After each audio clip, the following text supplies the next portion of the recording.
There are a lot of AV fees and infrastructure costs associated with planning an event, and if you don't know about them ahead of time, you could be in for a world of surprises and extra costs.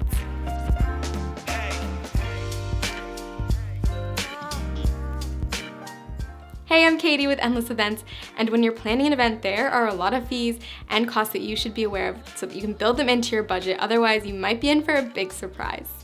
Cables are a normal part of events, but it's important to talk to your venue about where you're allowed to run them and think about if you're running them a little ways from power to a speaker, for example, or far away to a generator. These are all things you can talk about with your AV company as well. And cable ramps are used to prevent people from tripping, but some venues don't allow them, so make sure you talk to your venue and your AV company so you can plan ahead. Power is another thing that you will need to connect to at your venue, but a generator is something that is up in the air. If you're doing your event outside, or if you are planning to have a big production in a small venue, a generator is something that you'll need. Next up are infrastructure costs. So scissor lifts are used to hang things high in your event, like drapes or lighting, and genie lifts are used to hang things as well, but they do have weight restrictions and they can be visible throughout the entirety of your event. They can, however, save you money as compared to rigging.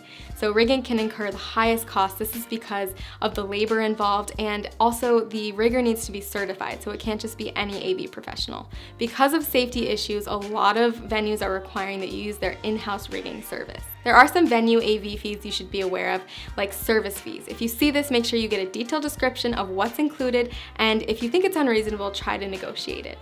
Also, venues know that you're going to be using their internet and they've decided to start charging for it.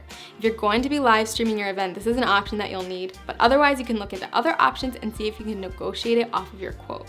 Similarly, power fees are negotiable. Just make sure that you're paying to have it connected safely. If you're paying with a credit card, this is something that you could get charged an extra fee for, so make sure you talk to your AV company about how they prefer to be paid and go with this option to make it easier and avoid extra costs.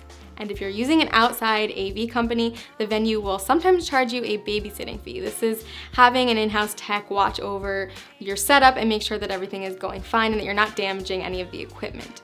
This is something that you can negotiate, and you should check out our guide to removing in-house AV restrictions to learn more about that. Other costs include deposits, like a damage deposit, so always make sure that you're taking good care of the equipment that you're renting and keeping it locked up and secure when no one's supervising it.